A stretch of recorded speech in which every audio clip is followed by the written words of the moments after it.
जो दादा आपको भाषण करना है तो मैं बैठ जाता हूं, 10 मिनट बोलिए।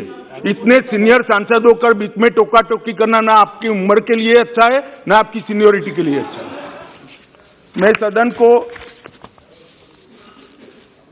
फिर से एक बार आश्वस्त करना चाहता हूं कि नरेंद्र मोदी सरकार की ड्रग के कारोबार पर और उसके मुनाफे से आतंकवाद के वित्त पोषण पर जीरो टॉलरेंस की नीति है और हम सख्ताई से इसको जीरो तक ले जाने के लिए हम प्रयास कर रहे हैं। मान्यवर, ड्रग का प्रचार प्रसार न केवल हमारी आने वाली नस्लों को खोखला करता है, लाखों लाखों परिवारों को बर्बाद करता है और कई प्रकार के सामाजिक दूषण भी कानून और व्यवस्था से जुड़े हुए भी इससे खड़े होते हैं। आगे मैंने कहा ऐसे आतंकवाद के वित्त पोषण के लिए भी इसके मुनाफे का जो देश भारत में आतंकवाद को बढ़ाना चाहते हैं, समर्थन देना चाहते हैं, वो इसका उपयोग करते हैं और देश के अर्थतंत्र के अंदर ये डर्टी मनी की प्रेजेंस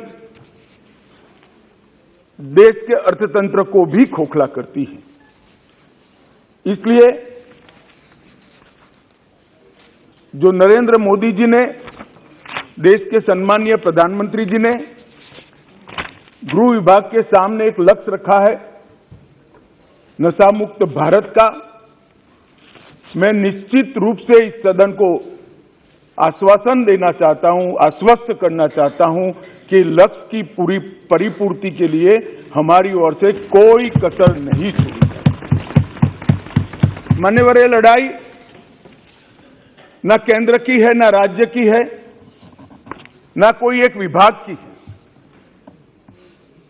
केंद्र सरकार और सभी राज्य सरकार और केंद्र शासित प्रदेशों ने मिलकर ये लड़ाई लड़नी पड़ेगी, क्योंकि इसका परिणाम लाना है तो बहुआयामी लड़ाई लड़े बगैर ये परिणाम नहीं आ सकता है। बॉर्डरों को से भी ड्रग की एंट्री को रोकना पड़ेगा, एयरपोर्ट और बंदरगाहों से भी ड्रग की एंट्री को रोकना पड़ेगा। रेवेन्यू डिपार्टमेंट ने भी सतर्कता के साथ इन टोटो जो योजना बनी है इसका एक हिस्सा बनकर एग्रेसिवली काम करना पड़ेगा।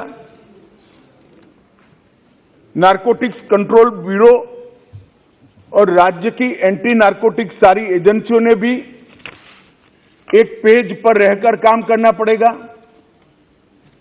इसके साथ साथ पुनर्वसन और व्यसन मुक्ति के लिए समाज कल्याण विभाग और हेल्थ डिपार्टमेंट ने भी साथ में रहना पड़ेगा। इसके सभी आयामों को अगर हम एड्रेस करते हैं और सभी आयामों को ये लड़ाई के अंदर एक समान तीव्रता से जोड़ते हैं, तभी जाकर हमारा ड्रग फ्री इंडिया का स्वप्न साकार हो सकता है। मान्यवर, ये बहुत महत्वपूर्ण बात है कि लड़ाई केंद्र सरकार और राज्य सरकारों ने मिलकर लड़नी है। हमारे संघीय ढांचे में राज्य सरकारें कई सारी पार्टियों की होती है, कई बार केंद्र में भी मिली जुली सरकारें आती हैं,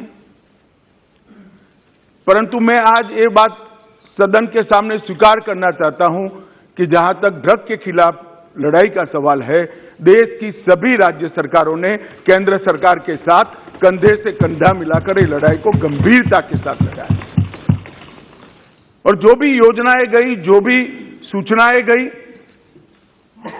उसका इरिस्पेक्टिव ऑफ पार्टी पॉलिटिक्स और irrespective of party in power सभी राज्यों ने बहुत अच्छे ढंग से अमल भी किया है। इसलिए कम से कम एक मुद्दा ऐसा है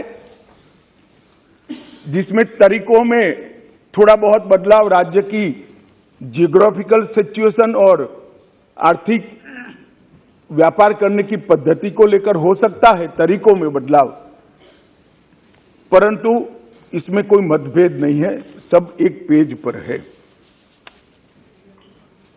मान्यवर, जहां तक बॉर्डर के राज्य हैं, कल सभी बॉर्डर के राज्यों के सदस्यों ने गंभीरता से विषय रखा है। मैं स्पष्ट कर देना चाहता हूं कि बॉर्डर से ट्रेड का सवाल है, पाकिस्तान के साथ अभी कोई ट्रेड हमारा बॉर्डर से नहीं होता है, इससे ड्रग आने का सवाल नहीं है, परंतु इससे हमारी दिक्कतें समाप्त नहीं होती। ड्रोन से आता है, तस्करी से आता है, सुरंगें बनाकर भेज देते हैं, बंदरगाहों के माध्यम से आता है, एयरपोर्ट से माध्यम से आता है। तो व्यापार बंद करने से इस समस्या का समाधान नहीं आया है। समस्या को जहां जहां पर वो लोग अपना नया तरीका ढूंढते हैं, उसको हमें नसीहत करना पड़ेगा, समाप्त करना पड़ेगा। मान्यवर, एक बहुत सारे सदस्यों का सुझाव आया, तो हो गया भैया, आगे मेरा पूरा भाषण समाप्त होने के बाद आप कुछ कह सकते हैं। मान्यवर, जहां तक कानून का सवाल है, ढेर सारे लोगों ने कहा, दादा ने कहा कि इसमें फांसी की सजा होनी चाहिए या नहीं होनी चाहिए, किसी ने कहा कि इसको कठोर बनाना चाहिए। मैं भारत सरकार की नीति बहुत स्पष्टता से इस सदन के माध्यम से देश की जनता के सामने रखना चाहता हूं। जो दादा आपको भाषण करना है तो मैं बैठ जाता हूं, 10 मिनट बोलिए। इतने सीनियर सांसद होकर बीच में टोका टोकी करना ना आपकी उम्र के लिए अच्छा है, ना आपकी सीनियोरिटी के लिए अच्छा है। मैं बैठ जाता हूं, आप भाषण करिए 10 मिनट प्लीज। माननीय गृह मंत्री जी, माननीय गृह मंत्री जी, हर बार नहीं करनी चाहिए, विषय की गंभीरता को समझना चाहिए, तो बोले नहीं होते। आप इतना क्रोधित क्यों होते हैं? क्रोधित नहीं होता हूं भैया, समझाता हूं। कई बार समझाना पड़ता है बड़ों को भी। मान्यवर, जहां तक कानून का सवाल है, मैं इस सरकार की नीति को बहुत स्पष्ट करना चाहता हूं। जो ड्रग का सेवन करते हैं वो विक्टिम है, उनके प्रति सहानुभूति का रवैया होना चाहिए और पुनर्वसन की तैयारी और पुनर्वसन की कानूनी प्रावधान होनी चाहिए। परंतु जो ड्रग का व्यापार करते हैं, इसकी तस्करी करते हैं, इसको नीचे तक पहुंचाते हैं, वो चाहे छोटा हो या बड़ा, इसको छोड़ना नहीं चाहिए, उसको कानून के शिकंजे के अंदर डालना चाहिए। ये भेद अगर हम नहीं करते हैं तो कभी कभार हम विक्टिम के साथ ही दुर्व्यवहार करेंगे। जो बच्चा इसमें फंस गया है, जो युवा फंस गया है, उसको वापिस आने के लिए और समाज इसको फिर से स्वीकार ले, इस प्रकार का सामाजिक माहौल बनाने की भी हम सभी सदस्यों की जिम्मेदारी है। मान्यवर,